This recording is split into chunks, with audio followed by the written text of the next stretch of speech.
Hi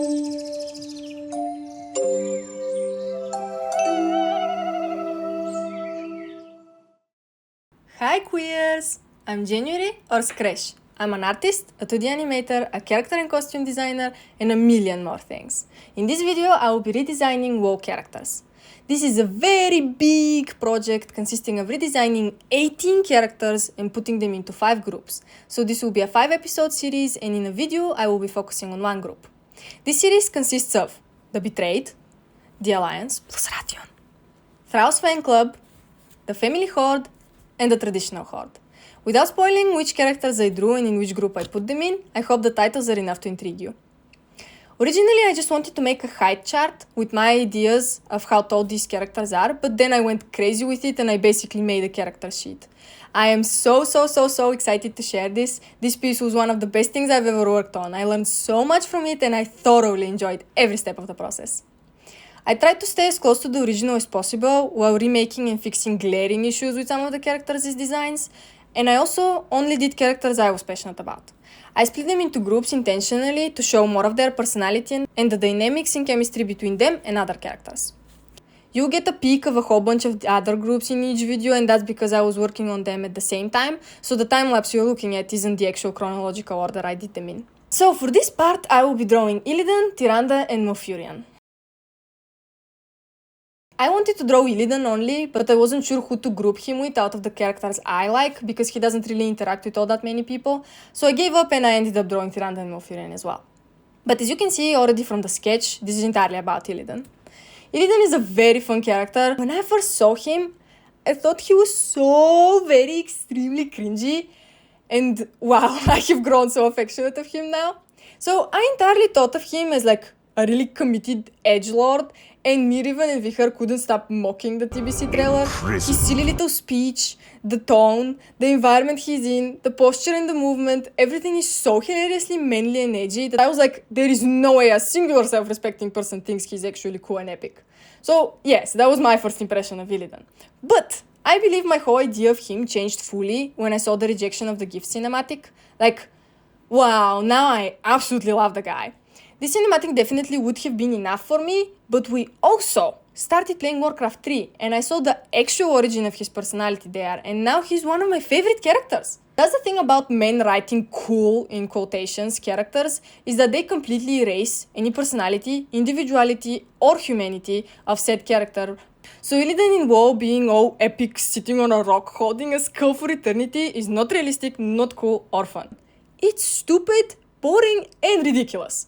So naturally, I yoinked his character and entirely reclaimed it. But again, playing Warcraft 3, the vision I had of Illidan is entirely what he is in the game. With all the interactions between him and Malfurion and Tyrande, we see that he's always been in his brother's shadow. If this was actually realistic, they definitely wouldn't be twins, by the way. Illidan is 100% younger than Malfurion and probably by a bunch of years. But like, fantasy, immortality, whatever. Even after imprisoning Illidan, wherein he clearly got extremely mistreated and traumatized, he still loves both Malfurion and Tyrande and holds them dear in his heart, which is absolutely devastating. We see that he is a very gentle soul. And he's also so soft-spoken, and all his words are so purposefully chosen and nicely put. I'm also sad that they changed the voice actor, because all men in WoW now have these ridiculously boomy, pitch-down low voices that sound like an engine, and I feel like the original voice actor holds much more of Illidan's essence and character. So what Illidan to me is his Warcraft 3 character, basically. I didn't intend on drawing Malfurion and Tyrande back then because I absolutely fucking hated these two. And let me tell you why. I entirely didn't know about what they were like in Warcraft 3 drawing this piece, and I still can't stand them fully in retail, probably even in WoW in general. I don't think I'm gonna go in detail too much, but what they are in WoW is two privileged to oblivion, chosen ones, in power, doing evil things. Tyrande especially is a perfect case of what every singular strong in quotations, female, and female is being very emphasized, character suffers from. They make her act like a spoiled 10-year-old brat, throwing tantrums left and right, with no action or decision ever being calculated or thought through. She just does whatever she wants, whenever she wants, because she's that privileged.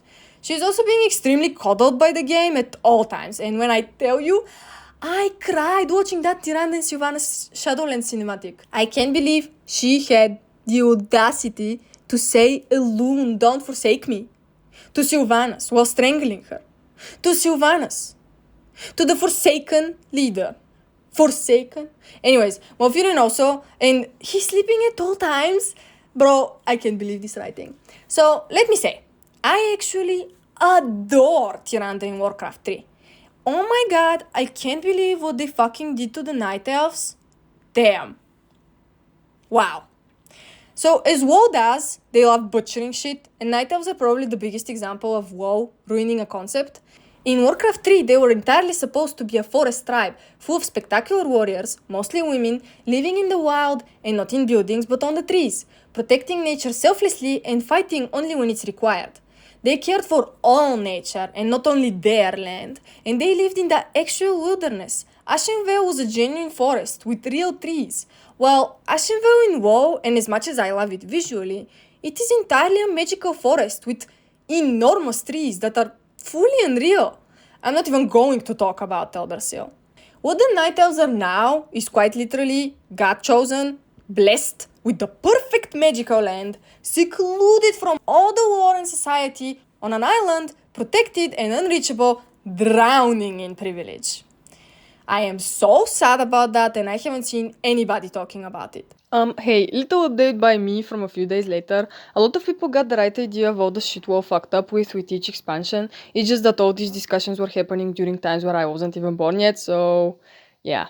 The Night Elves in WoW versus Warcraft 3 are literally core opposites. So, the same with the characters, even though I have to say I'm not the biggest fan of Malfurion in Warcraft 3 either, but he's still very well written and nuanced. They completely rebranded, rewrote, and erased Malfurion and Tyrande's personalities. I never thought that that could be possible, but Tyrande in Warcraft 3 is one of my favorite characters, ever. Now that is a strong, decisive person. She's so confident in everything she does, and she's actually experienced in it. She's very radical and leaves no room for questions when she's made up her mind. It's admirable and it's formidable. She also has no restraints in speaking her mind. Oh my god, she absolutely ate with this line. She's not a strong female character, she's an assertive, respectable leader. All strong female characters are written through the male gaze, and there shouldn't be such a trope. A strong woman is not a strong female person, she's a strong person. And if a woman wants to put emphasis on and identify with the word woman, she has the full right. But the story and the author have no right putting such labels, especially since they're always through the male gaze. Now, if the girlies like using this label, slay, I'm not here to police or judge anyone on their language. Also, there is so much nuance in Malfurion, Tyrande, and Illidan's dynamic. No matter how shitty, horrifically written, and butchered up Tyrande and Malfurion are in WoW, their characters in Warcraft 3 are so strong and real that they completely overpower the WoW versions. So for me now, the real Malfurion and Tyrande are the ones in Warcraft 3. But I didn't know of them while drawing this piece, so you're stuck looking at their shitty WoW versions here. This could easily turn into a video about all the things I think WoW fucked up tremendously with, and how surprised I was with how good Warcraft 3 actually is, even though I have criticism for it too.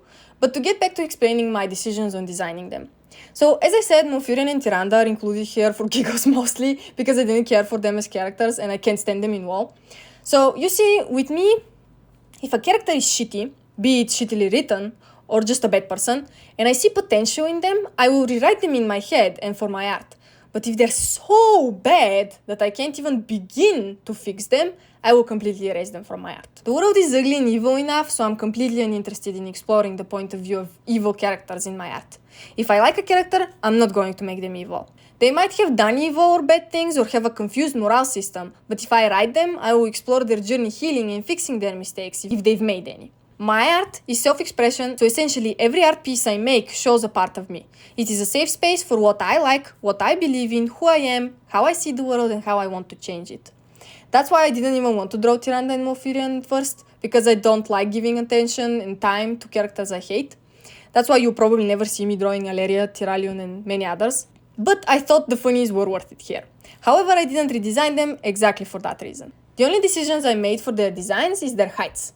Now, because they're Night Elves and they're tall, I made Malfurion around 220 and Tyrande 2 to 2.5. I'm obviously using centimeters because I'm a self-respecting human being. If I were to design them for real, I would have a lot of things I'd want to do and explore for my real Tyrande and Malfurion.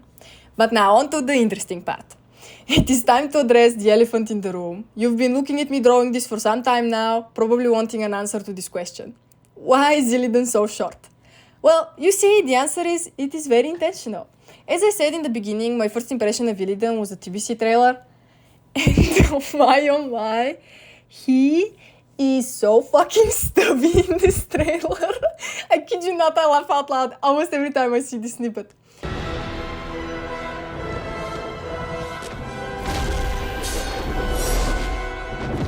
You are not prepared. So I don't know what the fuck Blizzard was thinking here, but Illidan looks 150 at most. Men have no clue how proportions work, and in an attempt to make him look muscular and so very big and tall, they made him look entirely short and stubby. So I reclaimed Illidan, and now I will humanize him and actually make him a real being and not a male fantasy. So I decided, fuck yeah, Illidan is short. I initially wanted to make him 150, but I remembered he is a Night Elf after all, and lore-wise he does get bigger when he becomes half-demon, but this is my art, and so I said, fuck that last part. He has always been on the shorter side of the Night Elves, but he shrank when he drank demon blood, so now he's 170. If you ask him though, he'll probably tell you he's 190 with the horns. He most likely shrank precisely because he was insecure about his height, which is quite manly and cringe, but Illidan does seem to be a little manly and a little cringy at times. I'm an advocate for diversity and I strive for realism entirely in my art. I don't think any beauty standard or fantastical concepts are prettier or cooler than actual people. So I completely unmale gazed all these characters and I drew them with actual bodies and not whatever weird shit this is. I did not make him shredded because being shredded is not sustainable or functional. Instead, I made him muscular and strong for his own body. His horns keep changing in like every piece of art I see, and they're also fully different in his in-game model, but I decided to go for a much sleeker look where they're functionally big because whoa, in some of those drawings, he's definitely tripping over with all of that weight on his head. I also made them a little thinner for that same reason. I saw, was it a Reddit post? I don't remember, but the person said, no shit, Illidan is so cranky all the time, how the fuck does he sleep? And truer words haven't been said. I'm completely over all of these fantasy excuses that some beings, be it demons, undead, elves, whatnot, don't need to sleep, or eat, or are immortal. That is so stupid and it completely dehumanizes a character, and it also pisses me off. That's entirely lazy writing. The writers clearly didn't give a shit about the actual aspects and important things about being a human being. They wanted to magicify them, make them godly and epic, and as I said, they think real life is boring and feminine, which is absolutely hilarious. So no character I will ever write, draw, or represent in my art somehow will be dehumanized like that. I think fantasy is fun because it can enhance something for the sake of symbolism. The fantastical element in my art is supposed to still feel real. What I want is to develop, evolve, exaggerate real ideas, then make up stupid shit. So I personally didn't feel like figuring out how to make genuinely functional wings on a human being, so I kinda got rid of them. What I think is an easy way out of this, while still retaining realistic values in the original design, is to just make Illidan be able to make his wings appear and disappear at will. Because with how they actually look, and also with the model's horns, he genuinely can't even lie down. If he lays on his side, the horns are in the way. If he lays on his back, his wings get squished. His horns are also protruding frontally, so he can't even lay on his stomach face down. So naturally, that won't be something I will be making my poor Illidan go through. To me, if a fantasy feature can be realized in real life somehow, then it's fun characterization. But if it's entirely made up and fantastical, I don't like it, and I won't do it in my art. I kept his hooves and all other characters that have such legs, because that's essentially exactly how prosthetic legs for running look like. I really like his color palette, and so I also kept it as it is, even though I have to say I much more prefer the original Night Elves being purple rather than pink. They are, after all, Night Elves, they're nocturnal and they blend in with the night. Pink is definitely not a color that allows camouflage in the dark, but I do like it regardless, so I still went for pink. I made the tattoos how they are in his in-game model, but I have to say, WoW clearly has a thing for this particular shape of a tattoo, because Garrosh has the same look basically. I don't know why. I did change Garrosh's once, however, because I actually care about the individuality of a character. I really like the color contrast between the pink and the green, especially with there being a meaning behind the green. I do like his glowing eyes, but if I was introduced to Illidan from Warcraft rather than WoW, I probably would have chosen to keep his eyes closed with the blindfold, rather than make them glow from all that demon stuff. I feel like it is kind of a core Illidan feature to me now, so I did keep it. I didn't really redesign much of his costume because I don't see anything particularly wrong with it. And yes, it is minimal, but perhaps that's Illidan's fashion sense. My goal with costume design is for the clothes to fit the character and not for them to only look good. So if Illidan isn't a fashionable person, then why not? I made his hair much longer than it is in-game because it just seemed more fitting to me. Now, as for his face,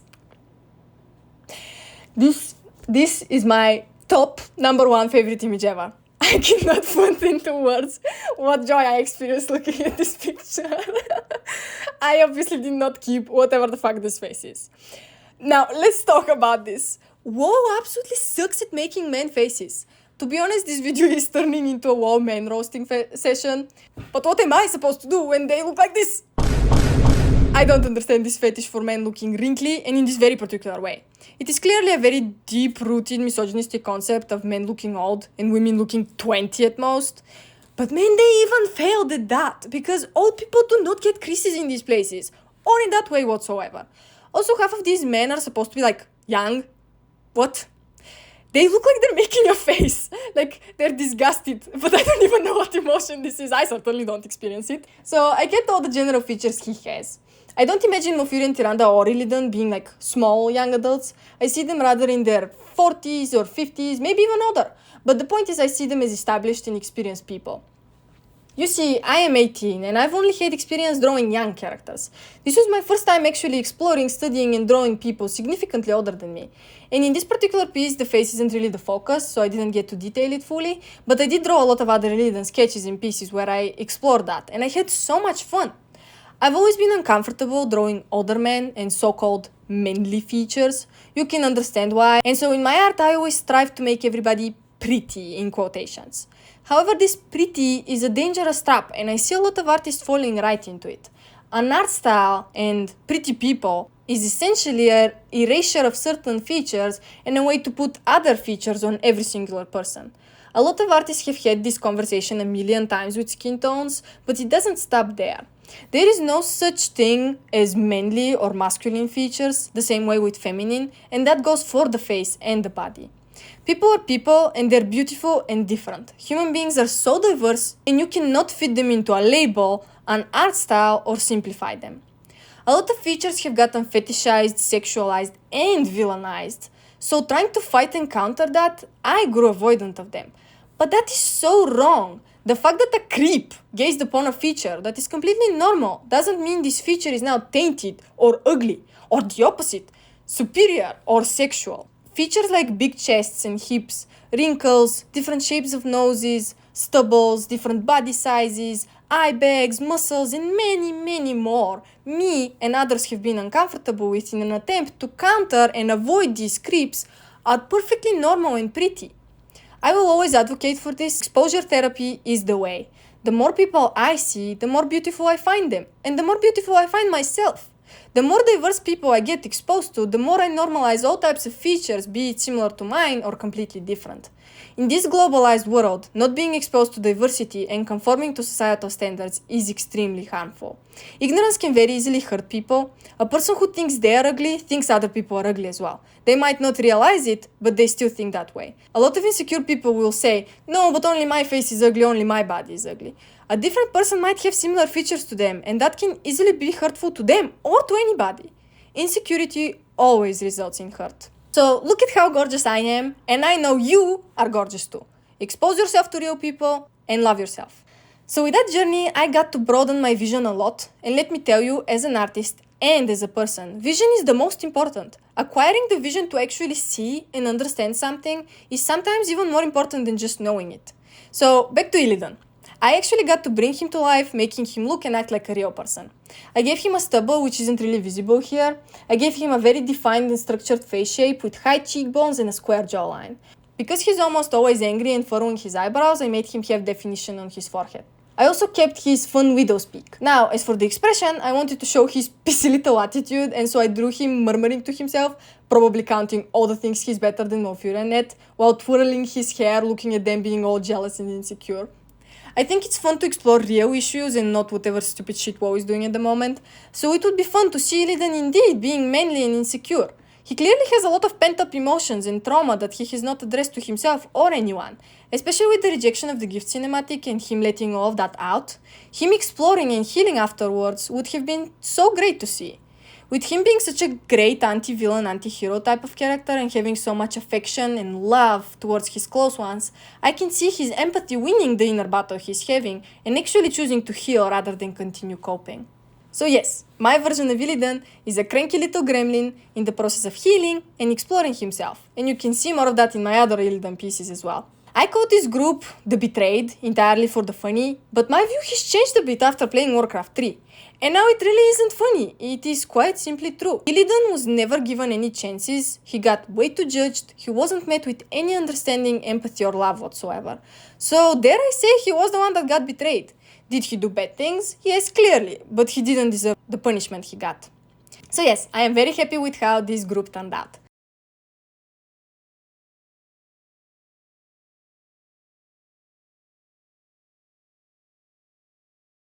This is the shortest part of the whole piece because it is only 3 characters, of which I only cared about Illidan. And I didn't have too much to redesign, so I mainly shared my thoughts on the characters, topics surrounding them, and topics I am interested in. So I have a lot to say about the other groups and much more to actually redesign, because I had to grandly remake a bunch of them, and others I had to simply pull out of the thin air and create myself entirely. So look forward to the other parts. Like, subscribe, and you can support me and my indie team on Patreon. Link is in the description. Keep raising awareness about Palestine, Congo, Sudan. Talk and research about the important things. Many people have talked about these topics and have valuable input that I use to educate myself with. So please search up things yourself and educate yourself on it too. Knowledge is love. Bye bye! Link is in the description.